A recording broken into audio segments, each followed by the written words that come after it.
Hello and welcome to Banu's Corner. Guru Purnima நெருங்கிடுச்சுங்க. Shirdi Sai Baba பக்தர்கள் பாபாவை வேண்டி நினைத்த காரியம் நிறைவேற 9 வியாழக்கிழமை சாய் விரதம் இருப்பாங்க. வாங்க சாய் பாபாவோட 9 வியாழக்கிழமை விரதத்தோட விதிமுறைகள் என்னன்னு நம்ம பார்க்கலாம். அதுக்கு முன்னாடி இந்த பூஜைக்கு முக்கியமான ஷிர்டி சாய் பாபா 9 வியாழக்கிழமை விரதமும் பூஜை முறைகளுங்கிற புக்கை வாங்கி வச்சுக்கோங்க. இது எல்லா மொழிகளிலும் கிடைக்குது.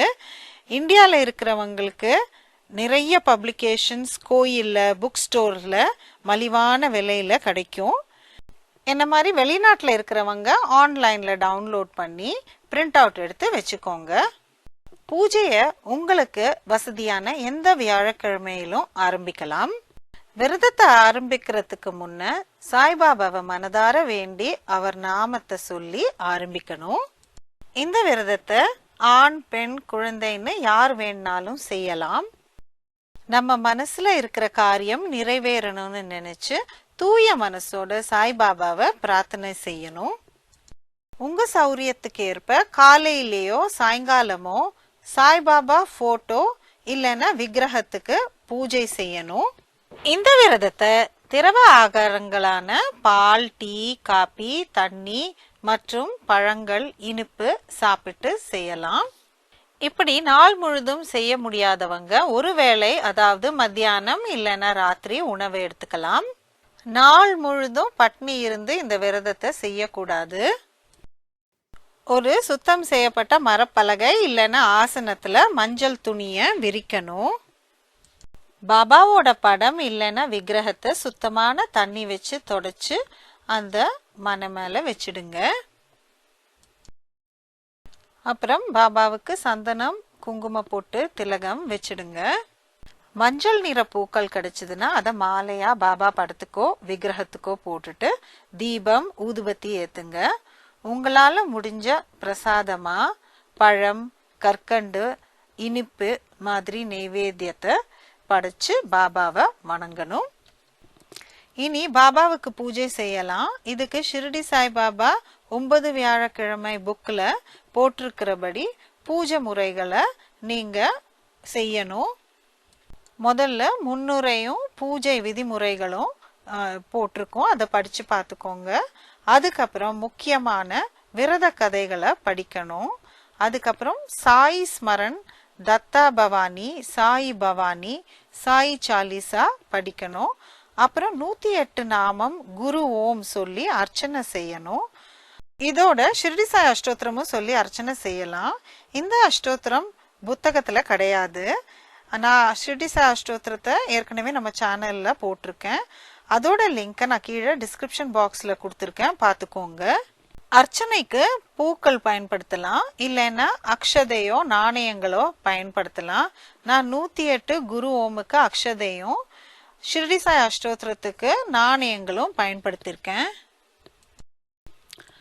அஷ்டோத்திரம் சொன்ன அப்புறம் நெய்வேத்திய ஸ்லோகம், சாயி ஆரத்தி, அதுக்கப்புறம் சாய் பாபாவோட 11 உபதேச பொன்மொழிகளும் சொல்லி பூஜையை நம்ம முடிச்சுக்கலாம். இந்த பூஜைக்கு முக்கியமானது நம்மளுடைய நம்பிக்கையும் பக்தியும் வைராகியமும் தான். பூஜையை இதே மாதிரி புக்கை பார்த்து அப்படியே செய்யலாம். முடியாதவங்க விரத கதைகளை முக்கியமா படிச்சுட்டு முடிஞ்ச அளவுக்கு ஸ்லோகங்களும் சொல்லி இந்த பூஜையை பண்ணலாம். பூஜை செய்யும் நாட்கள்ல முடிஞ்ச சாய்பாபா கோயிலுக்கு நம்ம போயிட்டு வரலாம். வீட்டுல சாய்பாபாவுக்கு 9 வாரம் பூஜை செஞ்ச அப்புறம் இந்த விரதம் நிறைவு பெறும். பூஜை செய்யும் போது சாய் விரத கதைகளை நம்ம கேட்கலாம். சாய் பவானி இல்லைன்னா சாய் சாலிசாவை நம்ம பக்தியோட படிக்கலாம், இல்லைன்னா கேட்கலாம். நீங்க வெளியூருக்கு போனாலும் இந்த விரதத்தை செய்யலாம். விரதம் செய்யும் நாள்ல பெண்களுக்கு மாதவிடாய் இருந்தாலோ இல்லைன்னா வேற காரணத்தினாலோ விரதம் செய்ய முடியலன்னா அதுல எந்த தப்பும் இல்லை.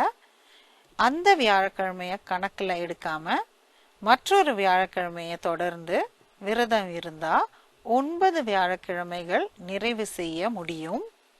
9வது வியாழக்கிழமை பூஜை நிறைவு செய்யற நாள்ல 5, 7, 9 இந்த மாதிரி விரத புத்தகங்களை நம்ம வாங்கி மற்ற பாபா பக்தர்களுக்கு கொடுக்கணும். இந்த புத்தகங்களை வாங்கி நம்ம அன்னைக்கு பூஜையில வச்சு பூஜை செஞ்சு கொடுக்கறது ரொம்ப சிறப்பு. வெளிநாட்டுல இருக்கிறவங்க புத்தகம் வாங்க முடியலன்னா ஆன்லைன்ல நீங்க போய் பிரிண்ட் அவுட் எடுத்து மற்றவங்களுக்கு நீங்க கொடுக்கலாம். அதே மாதிரி கடைசி வியாழக்கிழமை பூஜை நிறைவேறும் அன்னைக்கு நம்ம ஏதாவது இனிப்பு வகையான நெய்வேத்தியத்தை நம்ம செஞ்சு நம்ம மற்றவங்களுக்கும் கொடுக்கலாம். 9வது வியாழக்கிழமை பூஜை நிறைவு செய்யற நாள் அன்னைக்கு 5 ஏழைகளுக்கு உணவு அளிக்கணும். நேர போய் உணவளிக்க முடியாதவங்க யார் மூலமாவோ பணமாகவோ உணவு பொருளாகவோ கொடுத்து உதவி செய்யறத சாய்பாபா முழு மனசோட ஏத்துப்பாரு. சாய்பாபாவோட இந்த விரதத்தை 9 வியாழக்கிழமை மட்டும் பண்ணாம தொடர்ந்து செய்யறவங்களும் இருக்காங்க. சாய்பாபாவோட மகிமையும் விரதத்தையும் தொடர்ந்து கடைபிடிக்கிறவங்களுக்கு எல்லா நலமும் வளமும் கிடைக்குங்கிறது எல்லாருடைய நம்பிக்கை. இப்ப சொன்ன விதிமுறைப்படி 9 வியாழக்கிழமைகள்ல இந்த விரதத்தையும் விரத நிறைவையும் செஞ்சா நிச்சயமா எண்ணிய காரியம் நிறைவேறுங்கிறது நம்பிக்கை. பாபாவோட இந்த 9 வியாழக்கிழமை விரதத்தை செய்யறவங்களுக்கு நினைத்த காரியம் வெற்றி பெறணும்னு பாபாவை வேண்டி இந்த பதிவை நான் முடிச்சுக்கிறேன். அனைவருக்கும் இனிய குரு பூர்ணிமா நல்வாழ்த்துக்கள். உங்களுக்கு இந்த வீடியோ பிடிச்சிருந்ததுன்னா லைக் பண்ணுங்க, ஷேர் பண்ணுங்க, பானுஸ் கார்னருக்கு சப்ஸ்கிரைப் பண்ணுங்க. அடுத்த வீடியோல சந்திப்போம். தேங்க்யூ, பாய்.